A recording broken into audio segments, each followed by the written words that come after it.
السلام علیکم ورحمۃ اللہ وبرکاتہ۔ اس ویڈیو میں ہم جانیں گے ایک واقعے کے بارے میں جس کا نام ہے 99 قتل کرنے والے شخص کا واقعہ، جو کہ بخاری حدیث نمبر 3470 اور مسلم حدیث نمبر 7008 میں موجود ہے۔ اس واقعے کو شروع کرنے سے پہلے آپ سے گزارش ہے کہ اگر آپ اس چینل پر نئے ہیں تو آپ ہمارے چینل کو سبسکرائب کر لیں، اور اگر آپ نے اس چینل کو سبسکرائب کر رکھا ہے تو آپ اس ویڈیو کو لائک اور شیئر کریں، جس سے کہ ہمیں حوصلہ افزائی مل سکے۔ چلیے اب واقعہ شروع کرتے ہیں۔ نبی کریم صلی اللہ علیہ وسلم فرماتے ہیں کہ پہلے کے لوگوں میں ایک ایسا آدمی تھا جس نے 99 جانوں کا خون کیا تھا۔ اس کے دل میں جب خوف الہی پیدا ہوا تو اس نے اپنے اس جرم کے متعلق لوگوں میں جو زیادہ علم رکھنے والے تھے اس کے بارے میں پوچھا، تو اس کو ایک راہب کے بارے میں بتایا گیا۔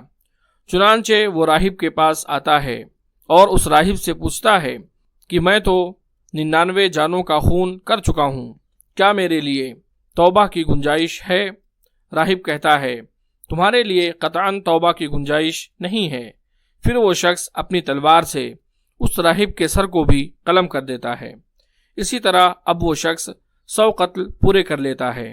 پھر وہ شخص کسی بڑے عالم کے بارے میں معلوم کرتا ہے اور ان کے پاس جا کر سوال کرتا ہے، کہتا ہے کہ میں نے 100 قتل کیے ہیں، کیا میرے جیسے آدمی کو توبہ مل سکتی ہے؟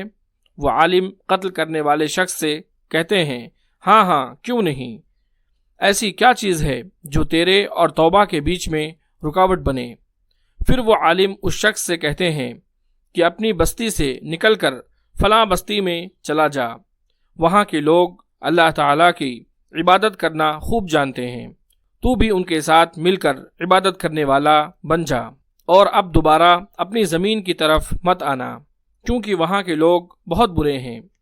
پھر وہ آدمی عالم کی بات سنتا ہے اور جس بستی کی طرف اسے اس عالم نے بتایا تھا اس بستی کی طرف چلنا شروع کر دیتا ہے۔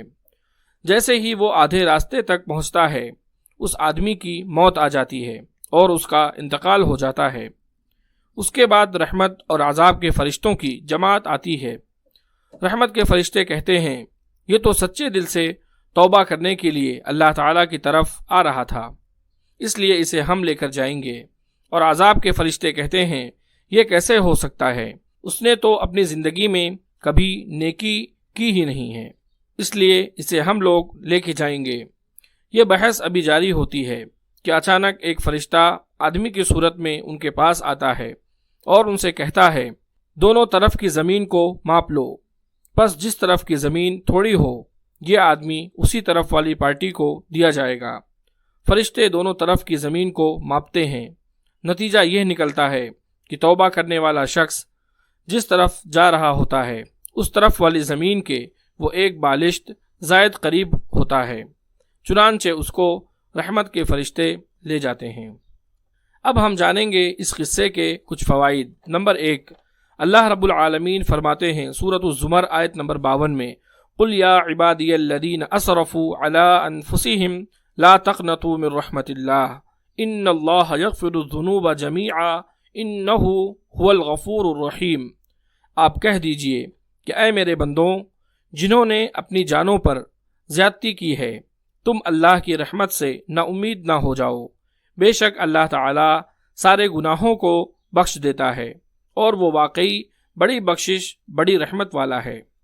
نمبر 2، اللہ تعالیٰ کی رحمت سے گناہ گار کو مایوس نہیں ہونا چاہیے، اگرچہ اس نے زمین کو گناہوں سے بھر ہی کیوں نہ دیا ہو، بلکہ ایسے آدمی پر واجب ہے کہ وہ ہر حال میں اللہ تعالیٰ سے معافی مانگے۔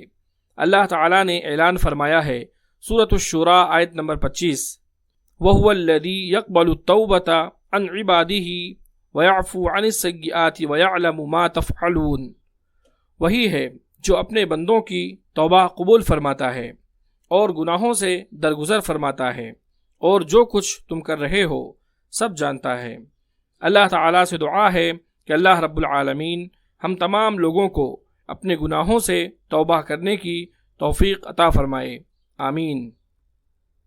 اگر آپ کو یہ ویڈیو پسند آئی ہو تو اس ویڈیو کو آپ لائک کریں اور اس کو آگے بھی شیئر کریں۔ مزید اس طرح کی ویڈیوز کے لیے آپ ہمارے چینل صدیقی اسکلز کو سبسکرائب کریں۔